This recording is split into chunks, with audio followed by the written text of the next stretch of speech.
Welcome back to another election edition of Meet Victoria with Caleb Shaw. Guys, do not forget, early voting starts February 14th through the 25th, and Election Day is March 1st. There's all sorts of exciting races coming up, and local offices, state offices, federal offices. A lot of these things I know something about, and a lot of these offices I don't know much about. So I'm really excited for today's guest so I can learn and educate myself a little bit. So without further ado, my friend, if you wouldn't mind, please introduce yourself. Sure thing, Caleb. My name is Aaron Pena. I am from South Texas. I am from the Valley, actually, and I'm running for the Court of Appeals. The Court of Appeals is one of the appellate courts that we have in the state. So the basic workhorse of our judicial system are the district courts, and the district courts, they rule on divorces, they rule on disputes, but because we have a system of checks and balances, the appellate courts review their work. You want to make sure that the courts have been following the laws given to us by the legislature. And then, of course, our work is reviewed by the Supreme Court of the state of Texas. So the race that I'm running for is the Court of Appeals. And it's something that I believe that I'm prepared to do. I've been a lawyer for 33 years, have practiced law in the courtroom extensively for that period of time, was board certified and have really enjoyed the practice of law. I then made a change in the direction of my life because something happened. We lost a child in my family, and I decided, well, you know what, I need to do something different. So I ran for the legislature, and I was elected by the people of my community, and I served there for 10 years. While I was in the legislature, I served on 3 committees. I was the chairman, for example, of criminal jurisprudence, which is related to this job that I'm seeking because we drafted the laws of the state of Texas regarding criminal laws. And I enjoyed my time serving on those 3 committees, but eventually good things come to an end, and I finished that. I went on to go work for 3 state agencies, all of them run by Republicans, and I've thoroughly enjoyed my work being in their litigation section. I ran the litigation section for the General Land Office, which overviews much of the public lands of the state of Texas. For example, we handled the case when the BP oil spill occurred here in Texas, and it ruined many of the oyster beds and some of the maritime interests. So we fought and got a fair recovery for the state of Texas. When the federal government came in and tried to steal portions of Texas, you say, how in the world can they steal portions of Texas? Well, we had a dispute over the Red River boundaries, and the federal government said, we're going to come and take that over. On behalf of the state of Texas, we fought that. I was involved in both of those lawsuits, and we eventually were successful in keeping Texas for Texans. And I've thoroughly enjoyed that work as well. But again, life took a turn for me. My father had open heart surgery. My parents had reached an age where they needed to be cared for. So I moved down to the border where I was raised. And I've been living with my parents there, but the job that I took with the General Land Office and its sub-agency, the Veterans Land Board, was taking care of veterans. And I've done that for the past 3 years. We manage the cemeteries, the state cemeteries in Texas. We manage the nursing homes. We give low-interest loans to veterans, and we do other things that give the veterans the respect and dignity that they deserve, and I've thoroughly enjoyed that. Go ahead. I appreciate you doing that, and there's a few things I want to unpack there because again, I'm coming from a place of ignorance regarding the 13th Court of Appeals there, and so I kind of want to unpack a few things. Is first off, how does understanding a little bit of your story now and your background, what does one have to do to even qualify? And you briefly touched on this in the beginning, but to be even able to run for the 13th Court of Appeals, do you got to be a good football player? What's the requirements here on that? Because I just don't even know. Although I played football in high school, I wouldn't qualify myself as a good football player. Me either. Me either. Yes, sir. I'll just say that you have to be an attorney. You have to have training and a license to practice law. Hopefully, the voters will elect somebody with experience. That's why I've told you I have 33 years of experience. Other than being an attorney, and I think now that we passed a constitutional amendment, you have to have a certain number of years to practice, but I'm well beyond that. I'm on my 33rd year. And so the law basically says you have to be an attorney in good standing, and then it's up to the voters to make sure that you're qualified based on your experience. And one of the things that, we're doing quite a few of these interviews, roughly 20 plus of them, but your race is one of the unique ones in the sense that, everybody else I got about 25 questions for. What do you think about this? What do you think about that? What's your stance on this? Or what's your stance on that?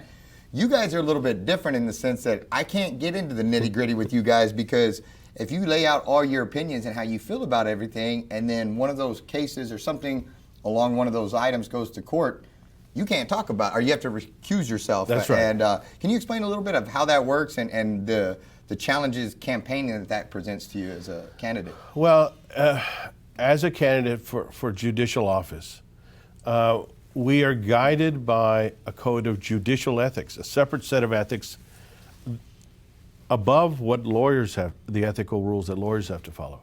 And that includes not taking positions on issues that you may have to make a decision on.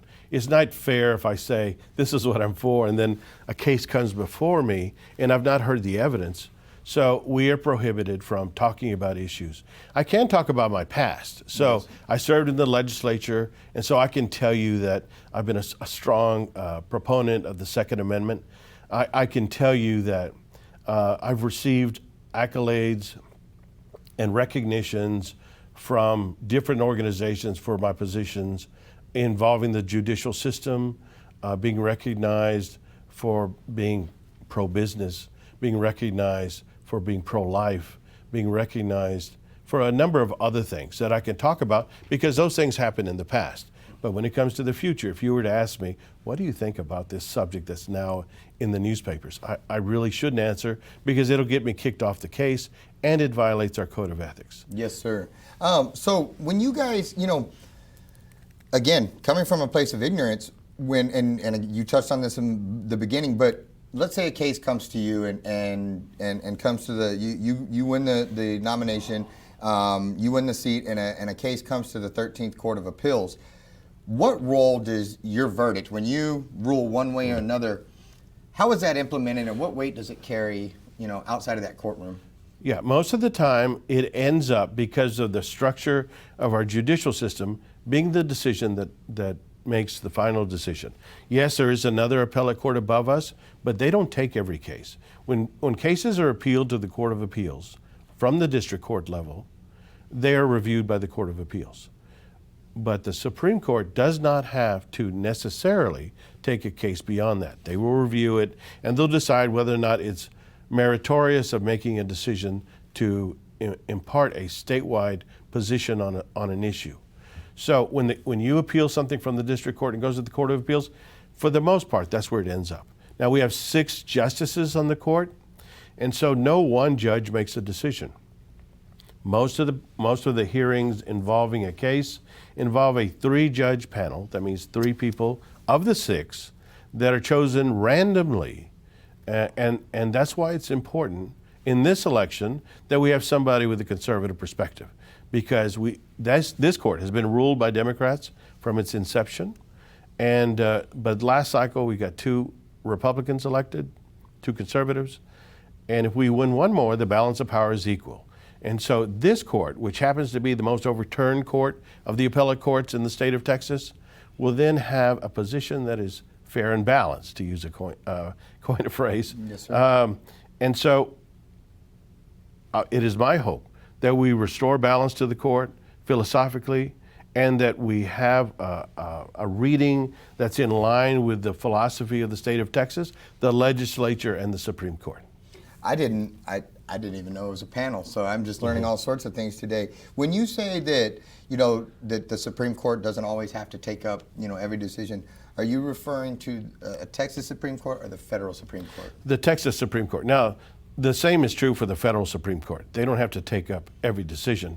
They take up decisions that involve federal issues that they think they need to make a position known, for example, on the question of abortion. There may be an opinion that they think they need to set a standard, a national standard, or impart a ruling that will control the country. If they decide to take it up, they will, but they don't have to. Yes, sir. So some cases will go before them where people are trying to prod them to make a decision, but they don't necessarily have to.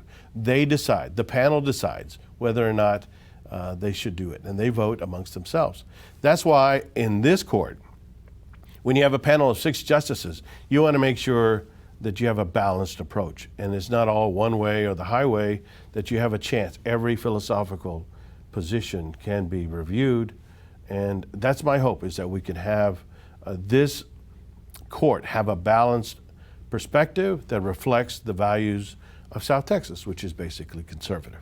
And forgive me if you already said, but where, I know you're running for one seat, but where do those other seats, where are they all, where are the different, you don't have to name all 5, but roughly, how are they picked? Okay, so the district of this appellate court runs from the border, Hidalgo County, Cameron County, Kennedy County, Nueces County, Clayburgh, San Patricio, going all the way up to Victoria, passing Victoria all the way to the edge of Houston, literally right up to Houston's edges, and it goes up to San Antonio. So this large 20-county district is the district in which these judges are from, can be elected from. But we sit in either Corpus Christi or Edinburgh down in the valley, depending on where the cases came from. Gotcha. Okay. Wow, Lee. Well, I've learned a ton today, and again though, I will say this, I appreciate it because you have one of the most unique races of everybody that I've talked to, just because of the limitations put on you guys, and it's kind of hard to, and in my mind, it's kind of hard to sell yourself when you can only talk about the past, but you can't talk about what you want to do in the future, especially when there's so many hot button items going on right now and so many things, we'd be dying to know your opinion on. And I guess my last question is, in about 60 seconds, is, the left has been really good at using litmus test for, say, Supreme Court nominees. If a right-leaning candidate walked out and said they were against abortion or against Roe v. Wade, that would be a litmus test, and they would never be confirmed. They would never make it through because that, it's wrong. Yet, all you see on the news right now is as they're talking about these candidates, they're strongly stating, these left candidates, that, hey, they'll uphold Roe v. Wade. They have no problem using the bench as a litmus test for their candidates, but it's demonized when we do it on the right for our candidates. I think it should be all one way or the other, and if they're going to use it as a litmus test, I don't understand why we can, or vice versa, why they're able to openly and in the public state exactly why but if you did, the hammer would come cracking down on you, and I believe that. And how do we allow that to where one side can do it and one side can't? Well, we have to express ourselves in the ways that the law allows us. I can, for example, tell you that I was endorsed by over 50 statewide, municipal, and local elected officials who basically put their trust in me and faith that I'm going to do a good job. I can tell you that I was endorsed by the Agricultural Commissioner of the state, Sid Miller, and his opponent. So both opponents in the Republican primary have endorsed me. I've been endorsed by senators. I've been endorsed by other interest groups. I've received from the prosecutors, the state prosecutors, the Law and Order Award. I've been endorsed by the highest ranking law enforcement official in B County, the district attorney there. And so, and I've been endorsed by the incoming candidate for county judge in Nueces County, Connie Scott.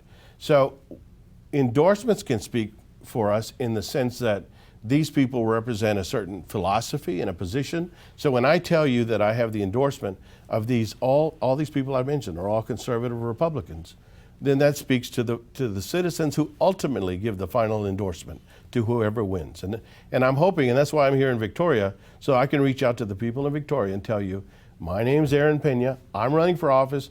It's not fair for me to run for office and not introduce myself to this community, and that's why I'm here, Caleb. Yes, sir. Well, thank you so much. For people that want to follow your campaign, how can they find it?